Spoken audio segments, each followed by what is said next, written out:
Salam kerahiman. Hari ini 17 Desember kita akan baca dari 597 dan 608.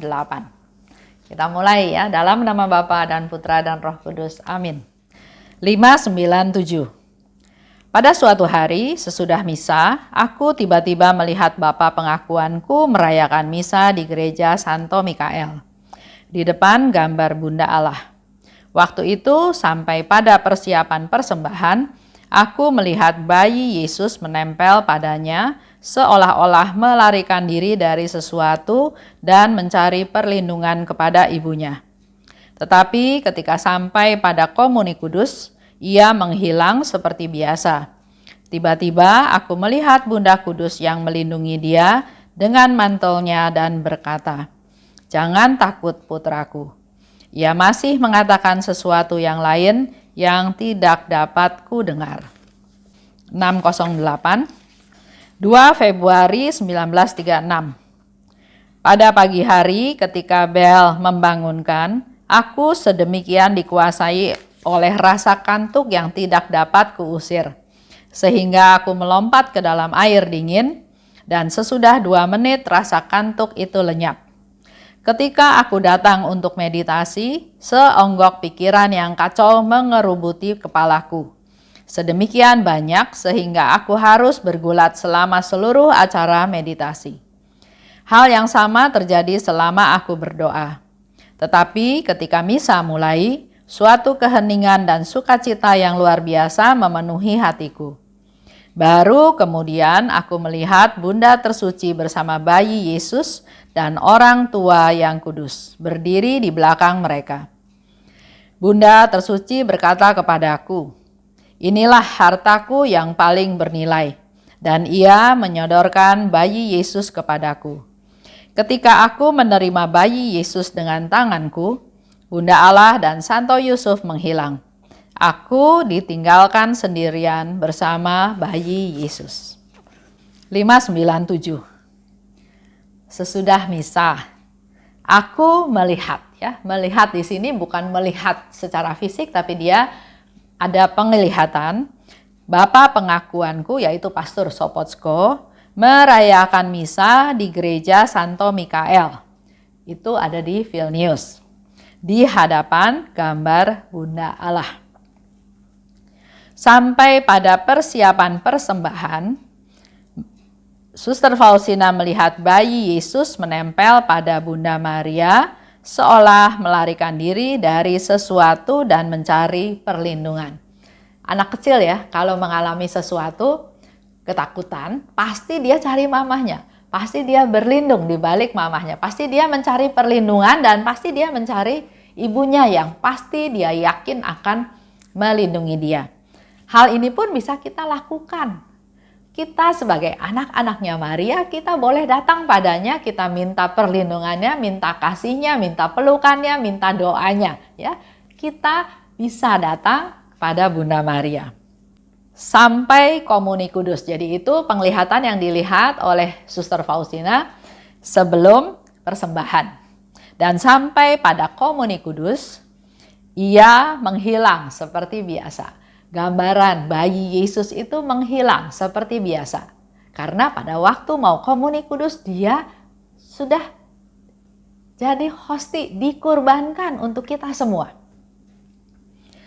Tiba-tiba Suster Faustina melihat Bunda Kudus yang melindungi dia dengan mantelnya dan berkata, melihat Bunda Maria melindungi Yesus dengan mantelnya ya.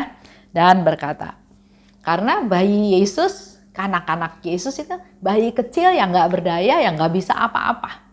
Dia hanya satu kebutuhannya yaitu perlindungan. Dan dikatakan oleh Bunda Maria, jangan takut putraku. Kata-kata ini pun berlaku buat kita semua. Kalau kita tahu Bunda Maria itu adalah ibu kita semua yang diberikan oleh Yesus untuk kita, maka Bunda Maria bisa berkata juga pada kita semua, jangan takut putraku. Contoh dalam masa sekarang ini ya, banyak kekhawatiran, banyak ketakutan.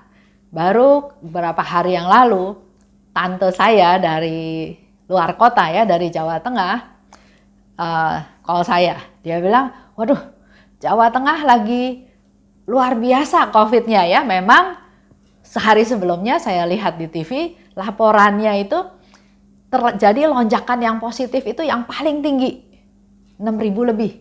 Dan 2 daerah yang memberikan kontribusi yang paling banyak, yaitu Jawa Tengah dan Jakarta. Dan tante saya ini ada di Jawa Tengah. Waduh, luar biasa. Dia bilang tetangga dia kena COVID. Sebelah rumah dia kena COVID. Jadi kayaknya udah semakin dekat ya, semakin dekat dengan kehidupan kita sehari-hari. Jadi saya bilang, tante kalau gitu di rumah aja. Dia bilang, nggak bisa juga. Kalau kita sekian bulan di rumah aja juga banyak yang stres. Jadi dia bilang dia tetap berusaha untuk menyegarkan tubuh dia. Dia pagi-pagi pergi ke taman, dia senam-senam, dia menghirup udara segar.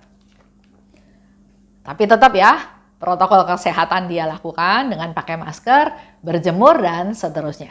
Jadi memang dalam masa sekarang ini banyak sekali orang yang mengalami stres, bahkan sampai ke depresi dengan situasi yang terjadi. Mungkin menurut saya dia nggak bisa menyesuaikan diri ya dengan keadaan yang ada. Nah, inilah saatnya kita datang pada Bunda Maria, minta pertolongan Bunda, minta pertolongan Ibu dari kita-kita semua, karena ibulah yang paling tahu kesulitan anaknya.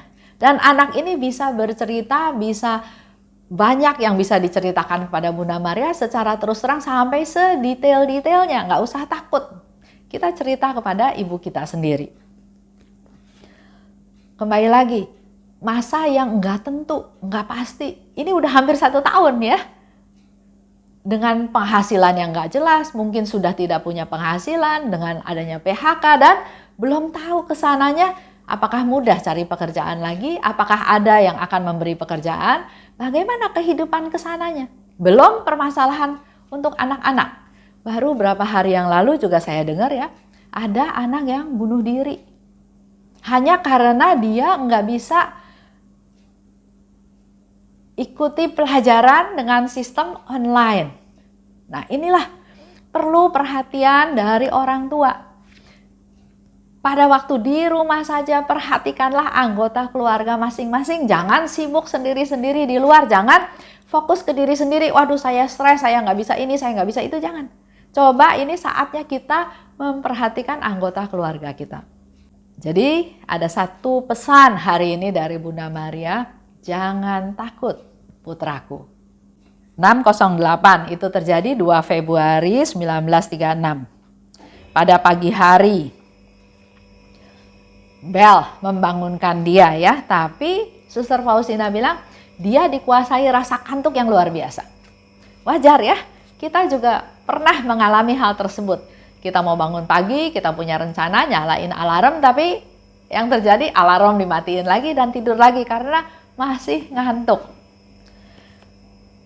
Di sini Suster Faustina memberikan satu contoh, harus lawan rasa kantuk itu. Jangan memanjakan diri. Dengan cara apa? Dengan cara dia nyemplung ke air dingin, dikatakan ya, masuk ke dalam air dingin selama 2 menit supaya rasa kantuknya hilang. Saya kalau nyetir mobil juga, kalau siang-siang, kalau keluar kota ya, datang tuh, rasa kantuk itu datang. Apa yang harus dihadapi? Apa yang harus dilakukan? Pejet-pejet tangan ya, pukul-pukul, nyanyi-nyanyi, tapi kantuknya bisa terus datang.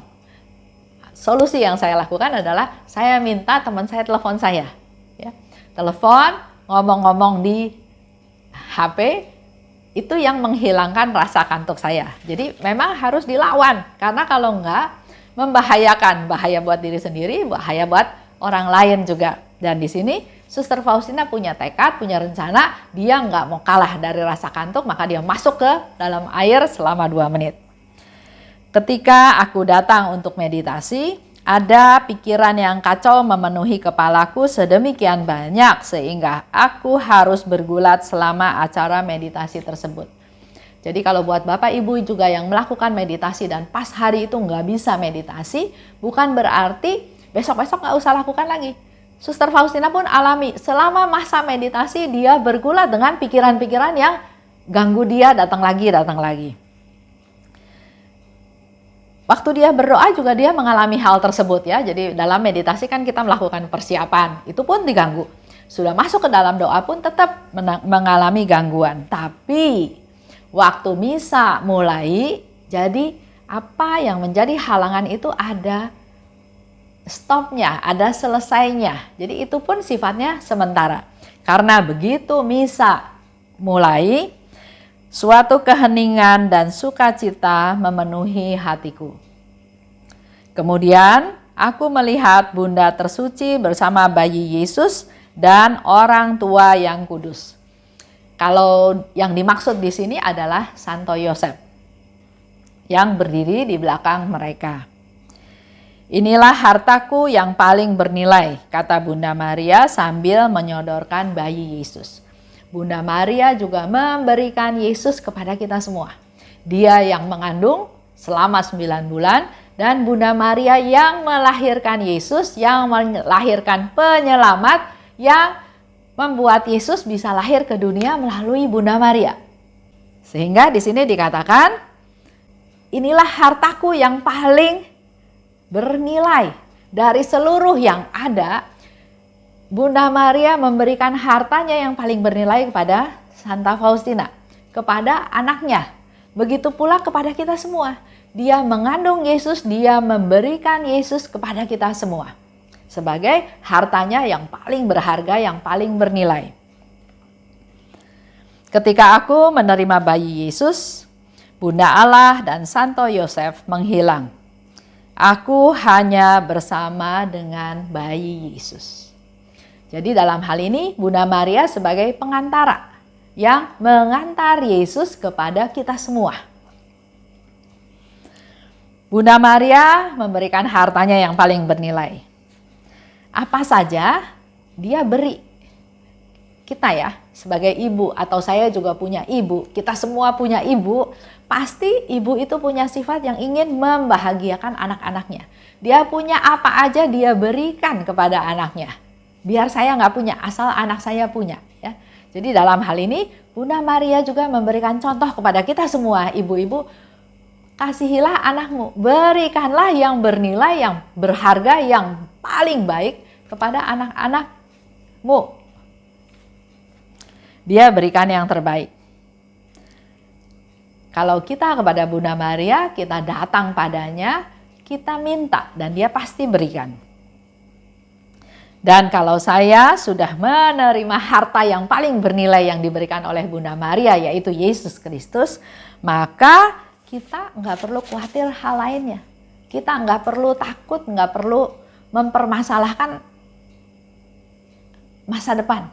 Kita sudah punya yang paling bernilai, kita punya Yesus yang akan membimbing kita, menuntun kita. Karena Yesus adalah jalan, kebenaran, dan hidup.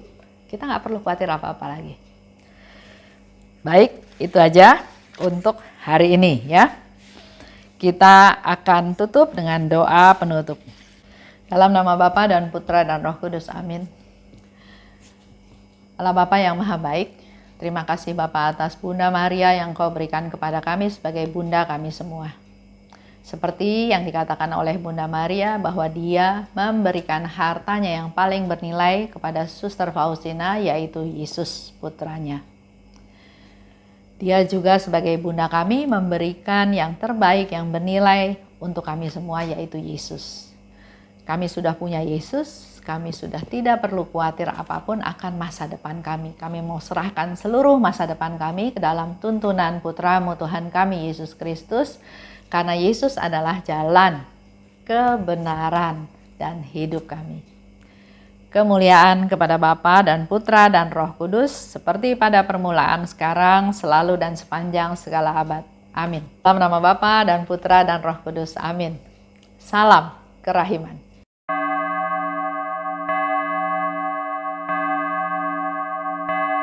Hatiku